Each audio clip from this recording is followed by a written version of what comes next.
Nagpakitang gilas ang mga barangay opisyal atol sa third season sa Inter-Barangay Basketball League sa Samal Island. Usa kini sa mga aktibidad subay sa kasaulugan sa araw ng Samal. Ani ang report ni Jadi Esteban.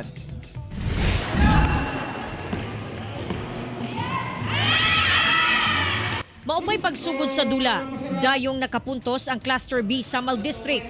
Pero gitubag sab kini og 2-point shot sa pikas team nga Cluster B Babak District. Sa ulahi, daog ang Cluster B Samal District sa score nga 67-51. Kini ang ikatulong season sa Inter-Barangay Basketball League sa Samal Island, subay sa kasaulugan sa founding anniversary sa syudad.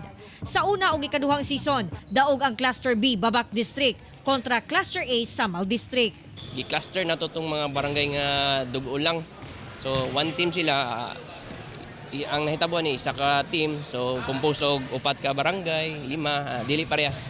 Pantay-pantay lang po nato sila. Tumong sa paliga sa matag barangay nga mahiusa ang tanang barangay official sa syudad pinaagi sa sports. Gusto mo ni Mayor nga naay camaraderie, unity between the barangays and the city. Kasagaran, kapitan naman gud ang kasagaran magkailhanay sa liga meeting.